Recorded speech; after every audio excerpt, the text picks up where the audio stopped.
Welcome back to the Pudding Pals podcast, where the proof is in the pudding, and this pudding is thick.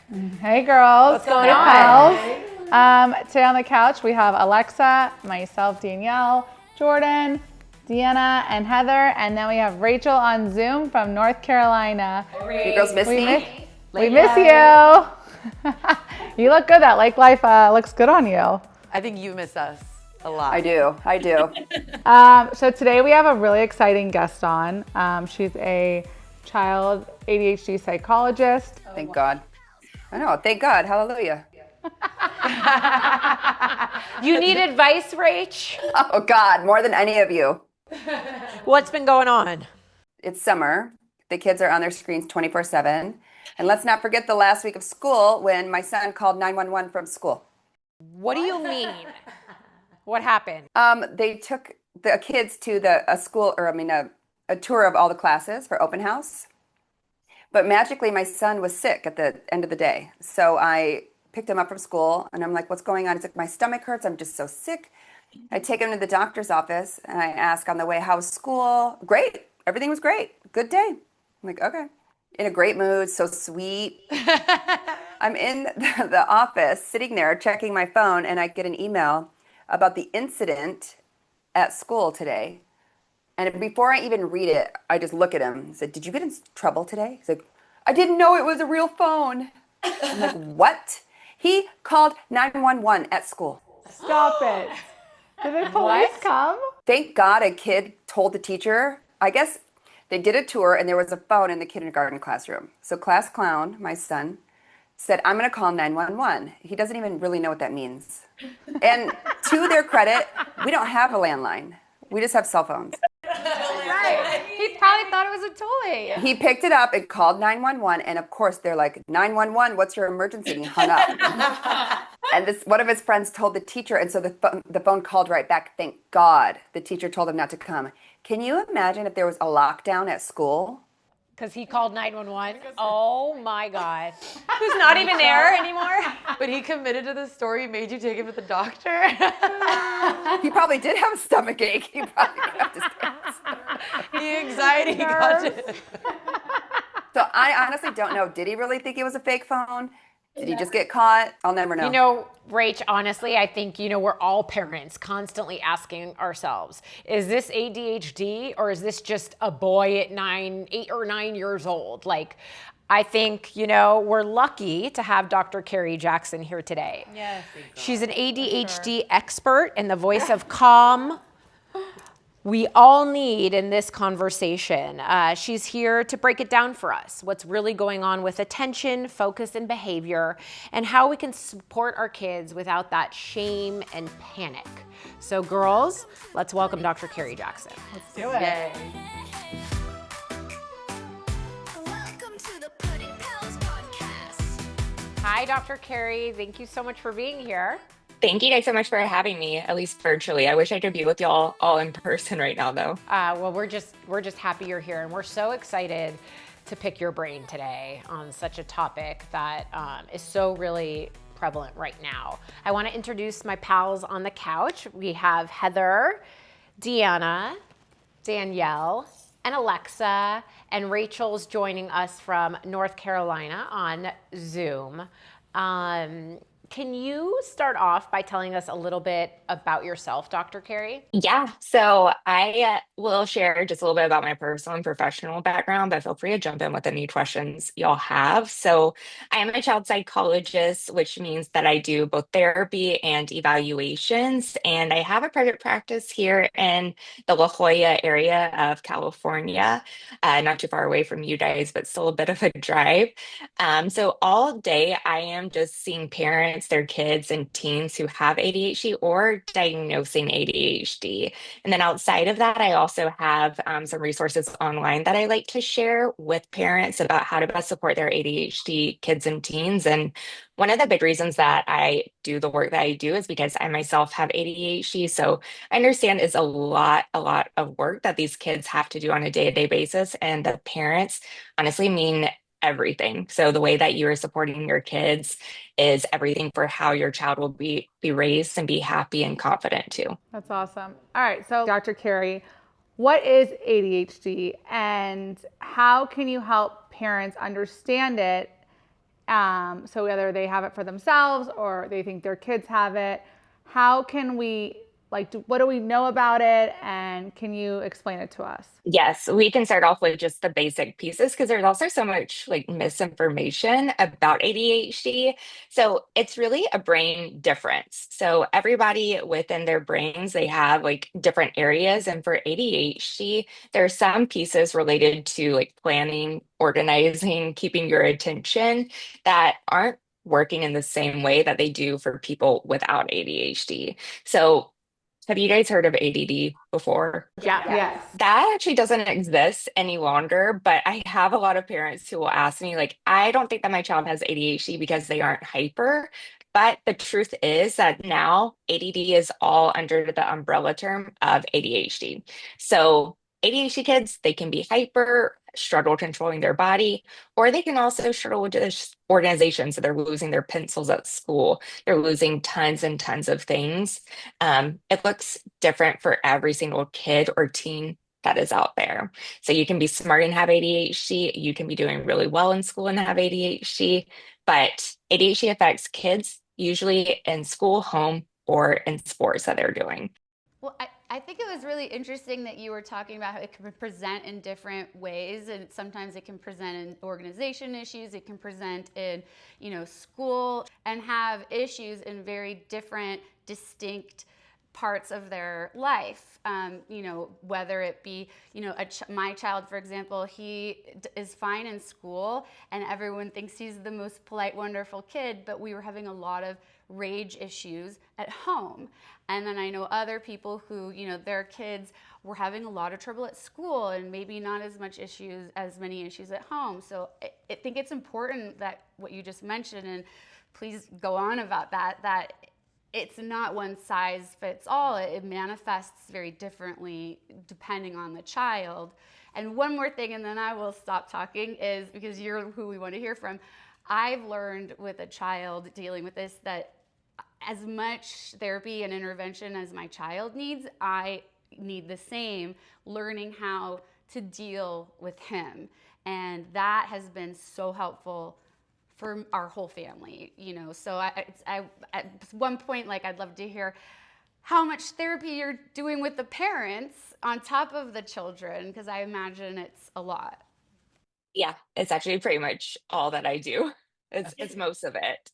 So I want to also like bring up how you were saying it presents so differently in kids and teens and adults and just everybody. It can look differently, but there are often signs from a very young age. So you guys can be looking for signs when your child is as young as 4 years old. And that's actually the earliest age where it's recommended that you could get an evaluation for ADHD. So some parents that I work with, when they are first time parents, they will say, I just thought parenting was so tough until I saw maybe my friends' kids. And I was like, oh, wait, you have a little bit more calmness in your house. It's not quite so chaotic. But for a lot of kids, actually, they don't get diagnosed until they're around 7 years old going into school. So if you start to see like your teacher is talking about how your child, they're just falling behind and turning in their homework, or they're not able to get started on things in their classroom without a lot of extra support, those could be a lot of signs that you're also seeing that maybe this is ADHD. For girls, also teenage girls, they're more likely to be diagnosed during those teen years because they're not fun for anyone going into middle school, but that's when puberty is happening and emotion dysregulation is actually way higher and way more present for teen girls with ADHD. So I don't know if any of you guys have girls, but that's a good sign to look out for in the tween years. Okay, you actually answered my question because I was going to ask how old you had to be to like officially be diagnosed, because even when I mentioned like my son has ADHD and I started noticing signs really early where school, I would mention something and they're like, I have no idea what you're talking about. Like he is totally fine, he fits right in. And then when he officially got diagnosed, it was at the point where he had been working with like a tutor outside of school. And so she was the one that's like, hey, I'm spending enough time with a bunch of kids his age to know that like maybe he needs a little more help. Maybe we should dive a little bit deeper and figure out how we can best support him. Yeah. And you can get diagnosed as early as age 4, but there are certainly some pediatricians, psychologists who they may say, I am not sure. So we may need to wait a little bit extra. But the first step I recommend is to actually talk to your pediatrician. And they may say, hey, you might benefit from a further evaluation, which is like what I do in my practice. And other times they might say, yeah, this is very clearly ADHD, but starting from a young age, that will open up different ways of getting support. And so it's always great to check with your pediatrician if you're noticing any concerns, because they're going to be the best next step for you.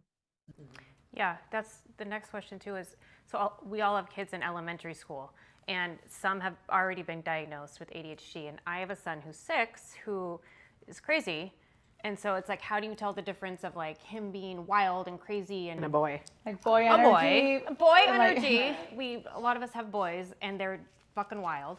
Sorry, but so how do you know, like, I need to get him tested, or is he just being a boy? Yes. Well, boys are more likely to be hyperactive and girls are more likely to be inattentive. So I am not surprised that first, like your son, he is already a little bit crazy and wild, because that is much more normal, especially if they have ADHD. Like if you feel like they are always on the go, you are trying everything possible to keep them active, but it still feels like you are exhausted at the end of the day and it is not enough.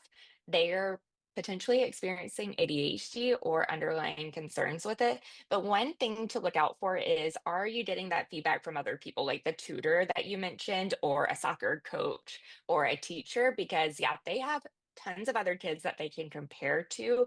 And so even if things are really, really tough at home, they might say, things are a little bit different here also. So we might suggest that you get an evaluation, but a lot of teachers also are not able to say they think that this is ADHD, but they might just say, he's very active. He's really tough to like corral in our classroom. So look out for those types of questions, and then it might be time for an eval.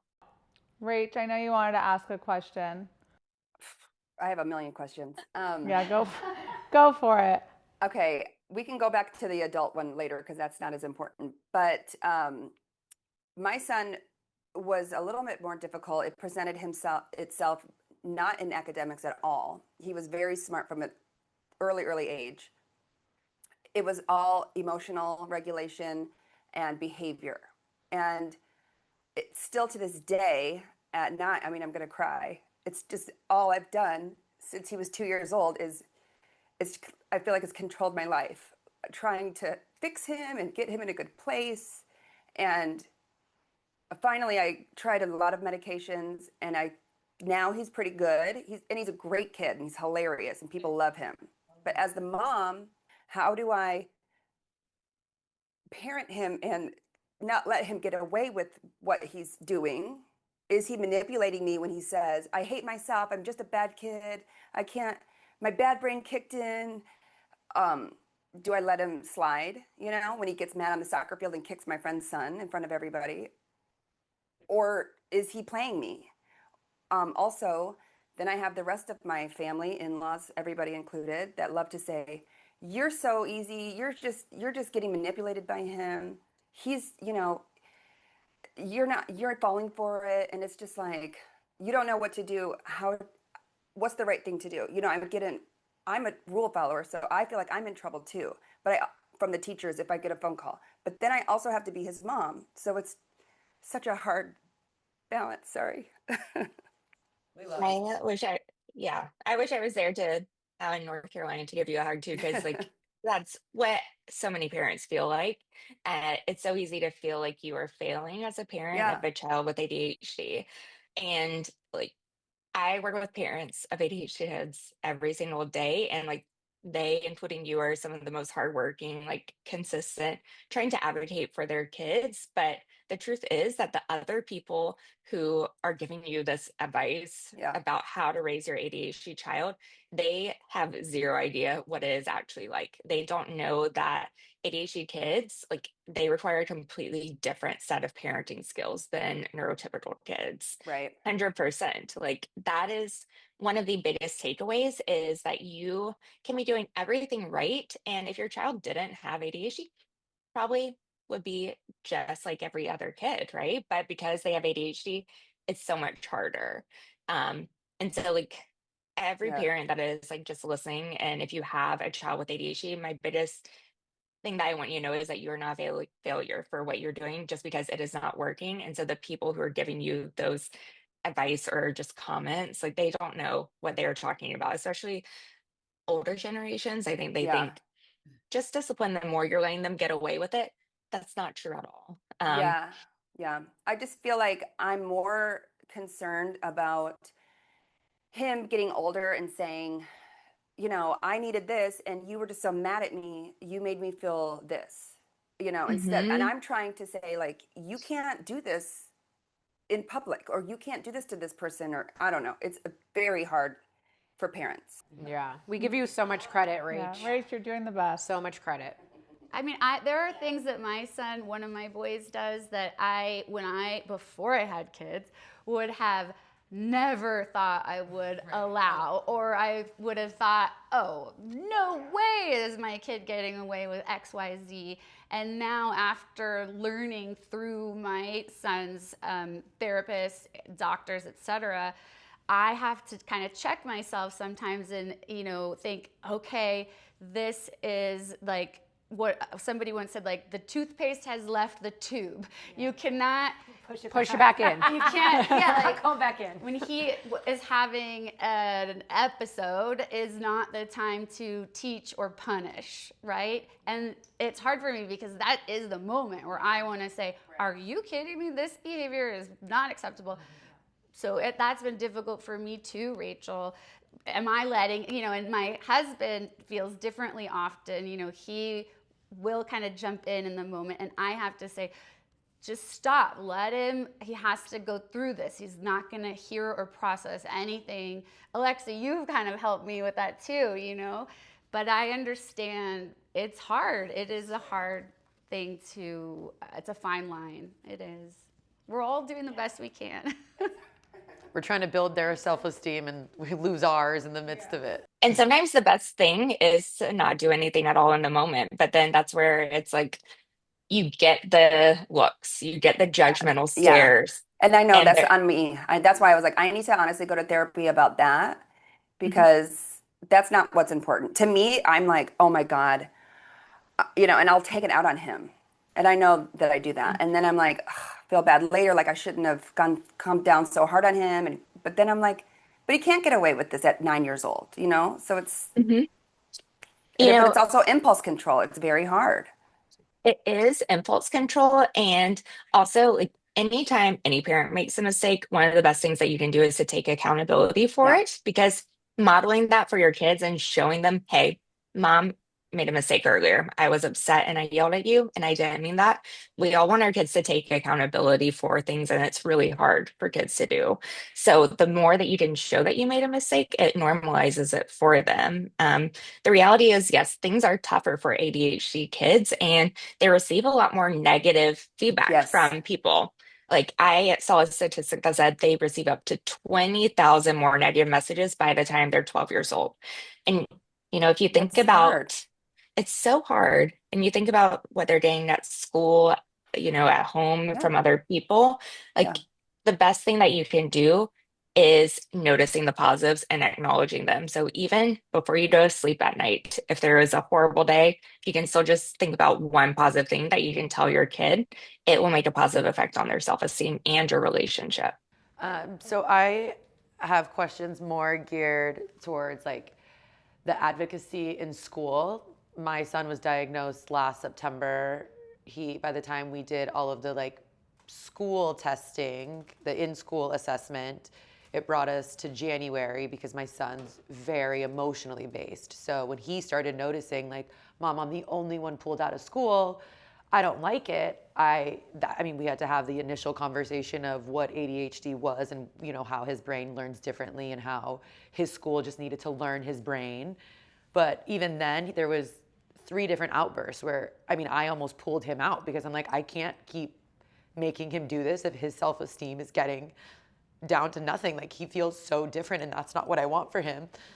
But we made it past that, and I just felt like it was so hard to get him what he needed in school. It was so hard to fight these people that like just kept saying, I'm sorry, I noticed that there's like he needs help, but he doesn't need as much help as other kids need, and he doesn't fit the year and a half or the 2 years behind. He's only a year and a half behind. That I'm like, he's in 3rd grade. By the time he's really behind, it's going to be too late. He's going to be in 5th grade, and that's when really all the negative, like, self-talk comes in, and the negative, like, people just think that teachers will then associate him as being a bad kid just because he didn't learn the way that his brain learns. And then they internalize And then they internalize and then it. they become, not that there's a bad kid, but They become the what bad do you kids. recommend parents do in dealing with the school districts, et cetera, teachers? It is really tough. And I have a lot of psychologist friends who also have kids themselves who have 504 plans or IEPs at school. They themselves have had a ton of issues with getting the support their kids need. And so for somebody that is very well trained in the process and knows about like the requirements that schools have, they are having trouble. And so every time like parents are having trouble too, I think it's so important to remind yourself like there are no silly questions to ask in any of those meetings, because if you are not understanding something, truth is probably there's somebody else that's not understanding them either, because it's a very confusing process. But for kids that have ADHD, it often does affect them in schools, even outside of their grades. And so getting your child that support earlier on by requesting either a 504 plan or an IEP is one of the best things that you can do to set them up for success, and is an effective treatment, actually. So getting those accommodations, or what they are called, which is basically just making the environment fit their brain, is helpful for them, and it Yeah. builds their self-esteem. Even if they are feeling, yes, different at first, I think that's something you can connect with the school about, with ways to get around that, because more often than not, as kids grow up, it becomes a support for them to lean on. Alexa's done such a great job advocating for her son, especially this past year, and it's been inspiring to watch. Alexxa, you really have. It was a You've tough continued to fight for him. Yeah. And it's hard to do. It is. It's really hard. Do you think it's, in public Making schools? me emotional. It's what's so hard. But you are. All of you guys are such good moms. Like, I'll say for myself, like, my family did not have the money. My mom worked full time, so she didn't have the Awareness. knowledge behind and the awareness of like, hey, you know what, she is struggling in school. Instead it was, hey, you know what, school isn't your thing. Where now I know for my son, he does very well in school now, as long as he's taught the way that his brain works. He also has dyslexia, and he has a visual processing issue, so he's a little bit deeper, and we work outside of school in lots of therapies to help him. But if I wasn't in this position, we wouldn't be here, and he wouldn't be successful. And thank God that we are where we're at, and thank God that I am just a fighter, that I will get him whatever he needs. But I just don't think it's fair for other kids that don't have someone like me in their corner that's going to, How can the school systems, Dr. Carrie, I think what Alexa's saying is really like, she's done this on her own. She has pushed for him, and obviously it's been an investment in him, his health, of course, and it's their child. But what can the school systems do better, especially the public school systems, to better support children with ADHD? I wish that all teachers were given training in ADHD, because they aren't. If you think about teachers, they're training, and I mean, my mom, she was a preschool teacher for 25 years too, but they are not given any training on ADHD kids and how to support them, even just a 1-day training. I think if the school would support that, it would make a huge difference in them being able to help their kids. And to me, that seems so worth it when it's the most common mental health concern that kids have. It's hard because I know Alexxa and myself also, I was turned down first for the IEP. And then Alexxa, I don't know if you were turned down, but almost maybe. And I had to almost hire an attorney, and I think you did hire an attorney. And then finally, that's when it pushed through. But it's like, because my son was not behind academically. It was completely behavioral. So it was really hard. So some parents, if your child is struggling, then that's a route you should look into, if you can. And if your child's grades are doing well, that does not mean that they do not qualify, because Right. it is about, I mean, if you look at the language related to if a child qualifies for 504 or an IEP, is it affecting their educational programming? which behavioral concerns absolutely can Yeah. affect it. Yeah. They said they had to have a hard time. It has to inhibit their learning. And they were like, well, he's not behind. I'm like, well, what else does he need to do? In kindergarten, he threw a chair. Like, Yeah. pretty sure something's up. He's Yeah. not throwing chairs at home. So, but anyway, if any Yeah. other parents are dealing with that, that's something they can look into.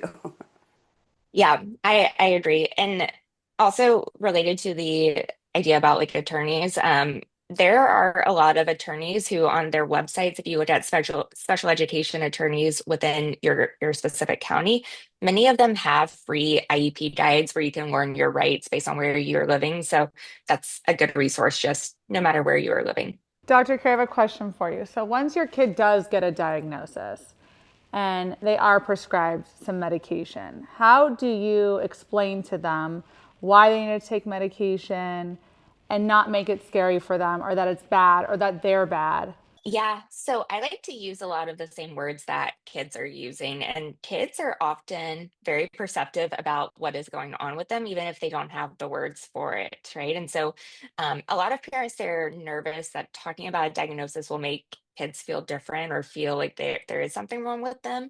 More often than not, I see that kids are relieved and they're like, I have a word for what is going on with me. It's not my personality, it's not who I am. It is this thing that is separate that so many other kids, adults, and celebrities are dealing with too. So I definitely do think it's a good idea to either talk to kids about ADHD and say, hey, this is something that is just a difference that you have in your brain. Doesn't mean there's anything wrong with you, doesn't mean you're sick, doesn't mean that you can't do all of these great things, just means that your brain might work differently. And this medication, the support at school, helps to be able to better support your brain. Yeah. My son really likes to understand things. It makes him like, okay, fine. Um, Besides medication, are there any other, because maybe some parents don't want to medicate. And on my Instagram, it's full of ADHD everything. And I keep getting this ad for these saffron sticks. Mhm. What do you think of Yes. that? So I will say, like when it comes to medication, of course, there are going to be parents who may not medicate for a variety of reasons, but there are treatments outside of that. So like the school-based accommodations, but Yeah. actually parent-focused therapy is also a great alternative to ADHD medication, and it's the second most effective one. So I always recommend that to all parents. But then looking at things like diet, exercise, and food, the research isn't so clear right now. What has the strongest support is actually omega 3s. It doesn't outperform the medication or the parent focused therapy, but certainly if talking with your pediatrician, it may be something that does help. I think that also all kids, they feel better when they're getting good sleep, good exercise, good food in general. So definitely something to be looking at and making sure all those basic needs are taken care of. And then one more question, and then I'll stop talking. What is your take on did I give my son ADHD because I let him watch Baby Bum when he was little, or Coco Melon is kind of what it is now. And also, what is your take on Roblox, video Oh yeah, games? video games, Fortnite, YouTube. I will say that you did not give your ADHD child ADHD by Okay. doing anything about like giving them sugar as certain foods, screen time as a child. ADHD is highly genetic. So like 50% of kids who have an ADHD parent, that's like what it comes down to. So if you're a parent and you have ADHD, it's a 50% chance your child will also have ADHD. Um, but with the video games, kids with ADHD, they are drawn to them. Yeah. So it's like something that is so rewarding and it's like a dopamine hit, right? So Hmm. kids are seeking out that stimulation. And with video games, it is constant. It's so quick to just like see something, go do it. And it's very fast paced. And so setting up very clear boundaries and like screen time guidelines, super, super helpful for kids. Also, just in general, screen time safety is so important because there's so much out there compared to when I was growing up that we don't want kids to get into. I always recommend Bark as one Oh yeah. option. Have you guys heard of that? Yes, and I keep forgetting. I'm writing it down. It's great. Bark, like the dog. It's It is an app, but they also have a watch and a phone, and it is the best for any type of screen time, like guidelines, and also for monitoring safety as kids get older. With unfortunately, with like the iOS parental controls, kids can bypass them very, very Yeah. easily. Yeah, Yeah. it keeps changing my Apple ID. And our group chat name and Yeah. picture. He's very smart. Very smart. We went from the pudding pals to the poopy pals real quick. And he added himself to the thread. Yeah, and he added his email to the thread. Dr. Carrie, I was curious. Obviously, my pals are much more experienced in this matter than me. Once you choose medication for your child, and I know a lot of parents choose not to medicate, especially at young ages. Are you, quote unquote, air quotes, stuck on the medication for the child's entire life? Or can you wean off and choose a different route of therapy? How does that kind of work? So with stimulants, those are the like most common ones, and it's the first line of treatment. That's like Adderall, Concerta, Ritalin. Those you can take on a day-to-day basis pretty much. And so there are a lot of families who will not take them on weekends or on summers, or if they're concerns about appetite. But I certainly know that there are people who take them like through different times in their life. I myself take ADHD medication right now, but there have been plenty of times in the past where I did not. So definitely something that is very easy to stop and to start. But there are actually a lot of benefits from medication, even when they are taken as kids. So there's research showing that it does actually help with the brain growth in the frontal lobe, which is one of the parts affected by ADHD, and it reduces the risk of substance use disorders later. Thank God. Yes. So worried about that. I'm worried about everything, Yeah. but I'm really worried about that. Yeah. And I think it's a big worry because, people will use these drugs illegally, like especially with college kids. But actually, if you have ADHD and you're taking the medication, you're less likely to self-medicate later. Oh, thank God. I am the type of person that like knowledge is power. So I really wanted to dive deep into what was happening with my son to help him and to best support him. And so after, you get diagnosed, then you do the school thing. Then our educational advocate was like, listen, medication is a huge factor in it. And my husband is a little more hesitant to try it, where I'm like, let's see if it works. He is much more hesitant, and the educational advocate kind of had to he was asking her questions, and one of his questions was, what was the success rate of kids that are diagnosed with ADHD and choose to not medicate? And she said, it's probably at a 0. They end up going down the bad path of going to jail, or just being like bad kids and not focusing on school and going down that path rather than the other path, where that made him a little more comfortable with trying it. Our son is still not medicated, so it's obviously not making him jump on board with it. But what's another way that I can support my husband in getting on board with hey, let's help him? Well, I think it's a big decision no matter what. So I completely understand the concerns because, it's a big concern no matter what if you're deciding to medicate for anything, right? You want to make sure that it is something that is safe and something that is effective. One of the biggest things that I think is important to know is that actually, like, medication and treating with medication has so many more benefits than not treating with medication. And actually, there are way more risks to untreated ADHD, where it actually increases the risk of your death by dying through something like impulsive motorcycle or accidents or car driving. And so, especially for teenagers, it is absolutely something that I recommend looking into because it does reduce your risk of actually dying. Wow. And so, thinking about it as not just something that will help them focus, but something that's actually improving their life, right? Looking at it as like a medication, like we would for diabetes or for any other physical condition, is super important to understand. Are you finding that stigma is decreasing over the years, increasing, staying the same? What's your experience with that? Unfortunately, there was a New York Times article recently that came out. I'm not sure if y'all read it, but it was about medication, and they misinterpreted one of the biggest studies on ADHD medication. Basically said like it doesn't have any long-term effects, but the way that they actually analyzed the study was completely wrong. And so I have seen a lot of parents who are like, medication, they actually found that it has no long-term effects now. So why am I going to medicate my child?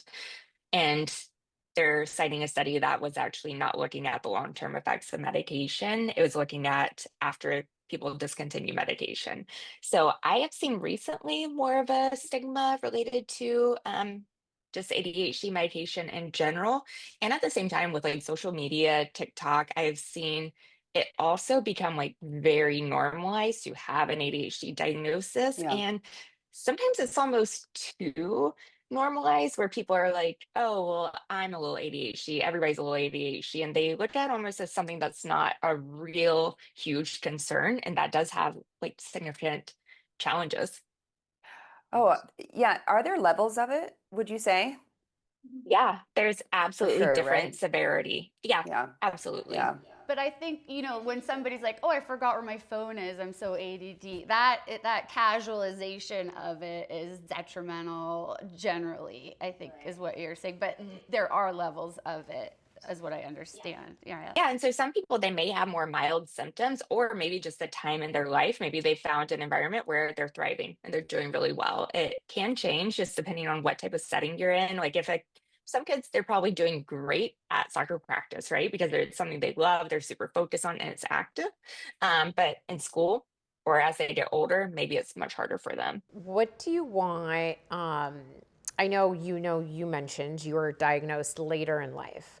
What do you want everyone to know about adult ADHD and your day to day? When I am evaluating kids all the time and I'm talking about the different symptoms, parents are like, this sounds a little lot like me, actually. Yeah. Well, there's so many things that I want to share about adult ADHD, and especially in women. So, hormones absolutely affect ADHD, and this is why women, they're first more likely to be diagnosed in the teen years when there's an increase in estrogen with puberty, but then also right after childbirth is also a huge time where ADHD symptoms really skyrocket. So a lot of women, they say their ADHD symptoms improve during their pregnancy, but then afterwards, it is just like, oh my gosh, this is so tough. But a lot of parents and moms are thinking, well, I'm a new mom. Of course, life is Right. tough. But it's actually the change in hormones that can affect ADHD symptoms too. So I'm not sure if any of y'all experience like drastic changes Well, to perimenopause.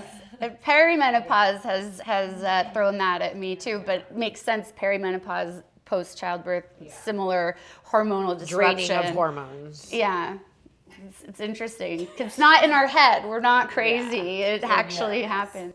Well, like right after childbirth, the mom brain. Yeah. So it's a little deeper than just the mom brain. That's literally what I was just thinking. I was like, it's like pregnancy brain, but right afterwards, mom brain. Exactly. Yeah. And, like when you're parenting, of course, things are going to be hard, but if it's feeling especially hard, it could actually be ADHD. Like myself, I certainly had signs. Emotion dysregulation was very tough for me as a child, but I got all A's in school. I don't remember studying for a test at all, like for a while. So I was just like going through school. So there weren't those signs. But now as an adult, I would not be able to focus for conversations and work meetings if I did not take medication or learn different strategies to manage it.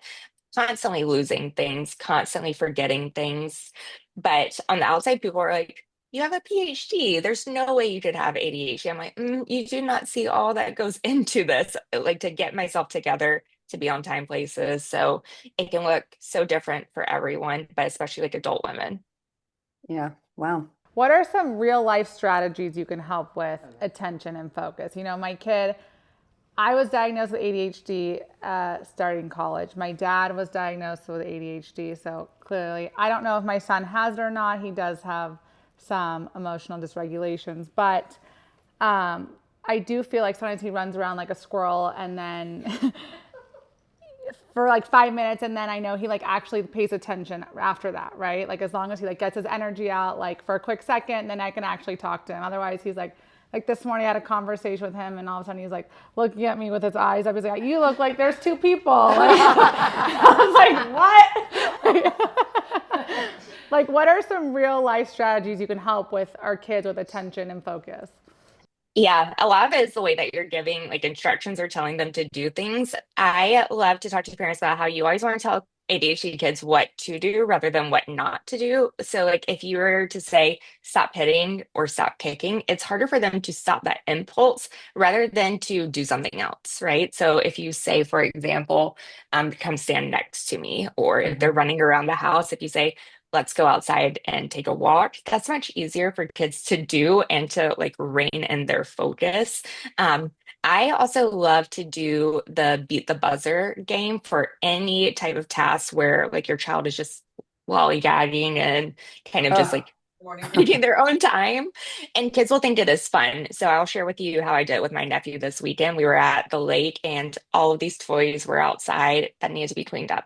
And I was like, hey, come out here, let's like play this game. How long do you think it will take us to get all of the pool noodles down there and bring them up and put them over here? Do you think we can do it in 1 minute or 30 seconds? And he was like, wait, what are the rules? And I was like, you just have to go get them. We'll start the clock and then put them over there. And so we start the clock and we like race down and he got as many pool noodles as he could. And then when he came back up, he immediately checked the stopwatch that we had on my phone, and it turns it into a game. So it's like building in that pressure for kids, like gets them to do tasks that are not fun. Who wants to pick up pool noodles? But it turns into a game. Dr. Carrie, thank you so much for being here today. Honestly, your wisdom, your warmth, and your real world advice is not just what we needed as hosts, but as moms too, just trying to figure this out. Can you tell all our listeners where they can follow and find you? Yes. So thank you all for having me on here. Y'all are amazing moms and just amazing advocates for your kids. And you guys can follow me on Instagram, TikTok, and I also have a website. I am Dr. Carrie Jackson on all of my platforms. I've got a lot of free resources for parents who are looking for how to support their ADHD kids and teens. So definitely check those out. Yes, I saw your program. I already commented and emailed you about it. Oh, I haven't seen that yet. I'll have to check it out. Well, thank you so much. Yes, thank you so much. Thank you so much. Of course. Thank you guys so much. Girls, this was such a good conversation. You know, I feel like we're walking away with like real tools and a little bit more grace for ourselves. Absolutely. We needed that. Yeah. Absolutely. We did. You know, we're trying our best. We are. And to all our pals, if this episode resonated with you, share it with someone who might want to take a listen. Before we go, let's play our game. Let's do it. All right, guys, 5 fingers up. ADHD edition. Down. Never have I ever lost my voice from repeating focus more times than I can count. Oh, I thought you were going to say fuck you. But No? Probably Okay. not lost it, but definitely said it a lot. Yeah, okay, fine. Said it a lot. Okay. Never have I ever used snacks as bribery to finish homework. well, yeah. Candy. Never have I ever had to explain to a teacher that, yes, they're always like this. Yeah, I have. Never have I ever Googled ADHD hacks for parents. Never have I ever told my kids to jump in the pool instead of taking a shower. Oh, me. Every day it's the summer. Yeah. Never have I ever let a kid watch one more episode just to avoid a meltdown. Yeah. Never have I ever pretended it was later than it was so my kids would go to bed. Oh, me. Oh, for sure. You're done. This is done. Dare to All right, dip? dare to dip or spill the pudding? Let's. I don't know. What should I do? Spill the pudding. Spill the pudding. Again. Spill the pudding. All right, guys. When is the last time you tried to be sexy but failed miserably? No, my God, yeah. When was the last time I tried to be sexy and failed miserably? I mean, I would probably say in Ibiza. That's already. Yeah. It was bad. Well, it wasn't really bad. I was just like ready, and then I fell asleep. It was time change. You got all ready for it? Christian was like, Yeah, exactly. What happened to you? Leave me Jet alone. lag. Leave me alone. Exactly. Like I was just supposed to shower. What's wrong with you? Oh man. Well, Yep. next time, right? Next time. Well, guys, I think that was just such a great episode again. Everyone, remember to like and subscribe and follow the Pudding Pals podcast on Instagram and TikTok. We'll see you guys next week. Cheers. Welcome to the